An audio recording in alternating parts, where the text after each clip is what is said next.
and it's hard at the end of the day. I need some distraction. Oh, beautiful release. Memories seep from my veins. Let me be empty. Oh, weightless, and maybe I'll find some peace tonight. It was late evening on August the 4th, 1962, at her home in Brentwood, California. Marilyn Monroe was slipping slowly away from life. If I'm generally anything, I guess I'm generally miserable. Norma Jean Baker was born in Los Angeles on June the 1st, 1926. She had a difficult young life.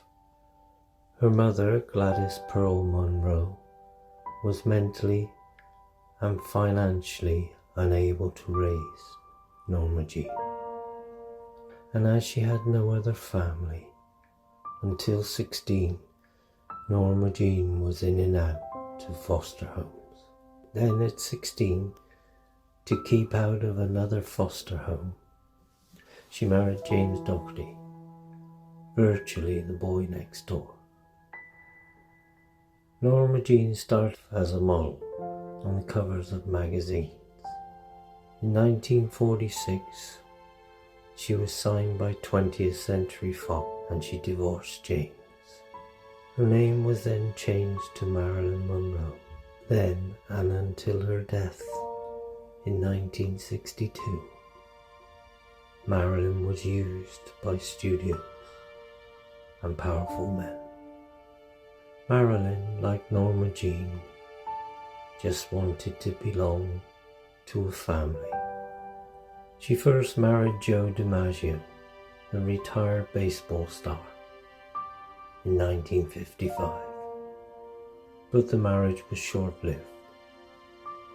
Then in 1956, she married Arthur Miller, the playwright, and until 1961, when they were separated. In her life, Marilyn had 2 miscarriages. She was never to have a child or a family of her own.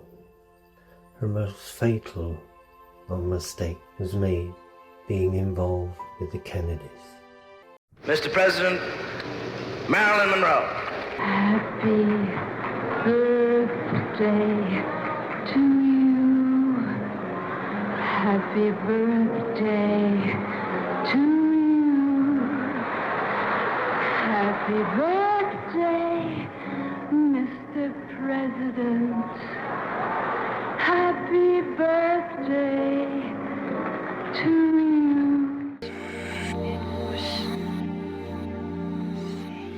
In particular, Bobby Kennedy, the Attorney General and a notorious adulterer.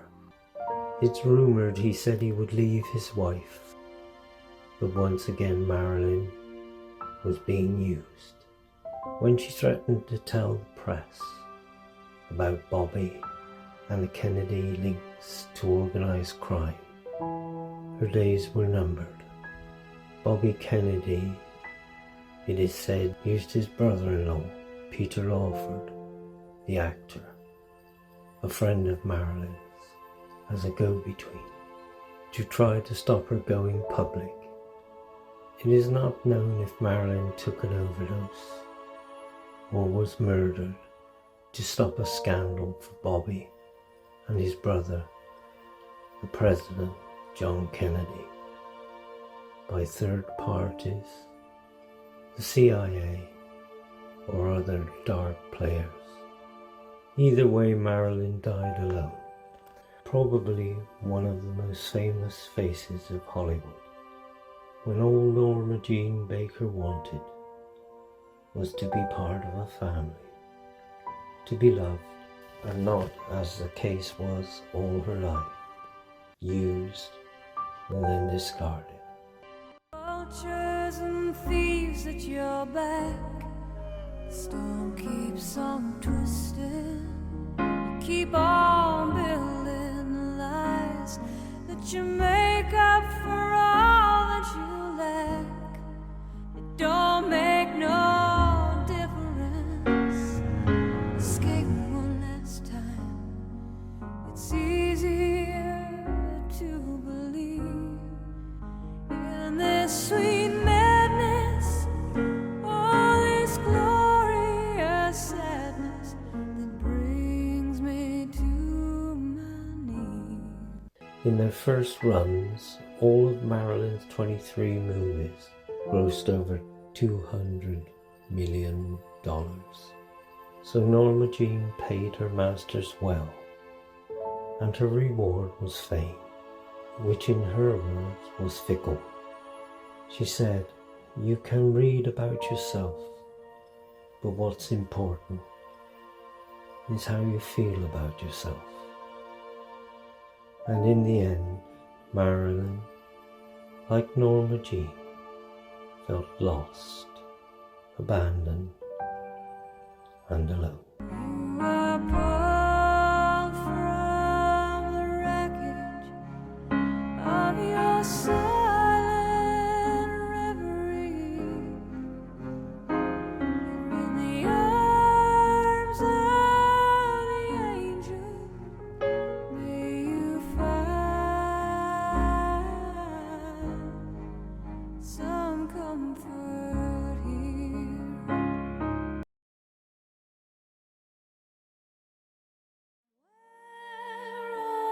Over the rainbow, way up high, there's a land that I've heard of once in a lullaby. Somewhere over the rainbow, skies are blue, and the dreams that you dare to dream. Dawn's warm August breeze drifts and falls, blowing softly the drapes of shimmering chiffon, as she lays alone beyond her unfolding dreams, a life of pure beauty, now ended, here so sadly, so forlorn. Once a lonely, crying soul, reaching out a child's love, wanting to be held, to be touched, just a simple wish that was never granted, was never fulfilled, left to drift like a fallen leaf, with only words of maybe and what if. No more days standing alone at an unknown door, only to be kissed by rough lips, touched with cold hands, a woman seeking love, warmth, fulfilling passion, her dreams like footprints washed away in sifting sand. Think of her on this and every August morn, her smile, her song, her full and beating heart. Think of her at daybreak and crimson dusk, with every rainbow that forms, then waits like her to depart. So now, as the last breath of love leaves her aching soul, a single red petal falls, floats slowly down. Her broken heart is now buried in the forest of regret. As time whispers goodbye, only God hears the petal touch the ground. Birds fly over the rainbow. Why then, oh why can't I?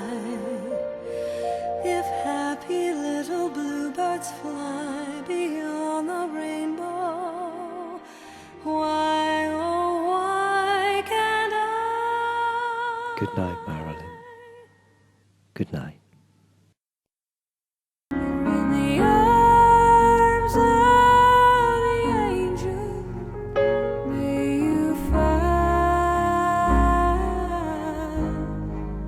some comfort here. I'm John VEASAYS, and thank you all for listening to my podcast. a single petal, about the tragic life of Marilyn Monroe. Did she take her own life, or was she murdered? What do you think? Keep watching for my next podcast from John VEASAYS' Magical Virtual History Tour.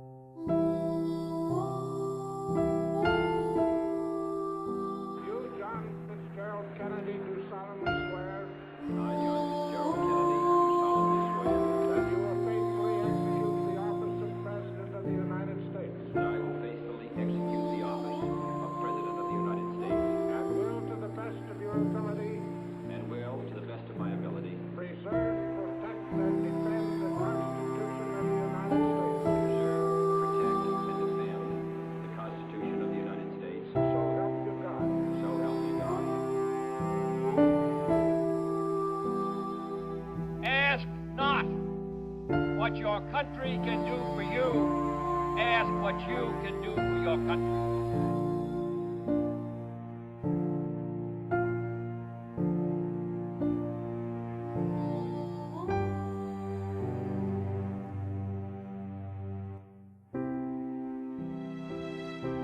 We grow, we will always grow, as the soft raindrops of our tree of life grows to bear the fruit of our endless dreams, dreams that are now rooted in the earth of life, a firm and endless foundation to keep us alive in our world together. Do you feel as I do the falling leaves of winter, like teardrops hitting the ground, as autumn departs by the back door and winter enters the hallway of time with its chill and harsh words that freeze our thoughts till spring melts its dark velvet soul and the warm summer breeze dances upon winter's temporary grave. We do not and cannot confirm the reports at this time that the president has been shot.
Petal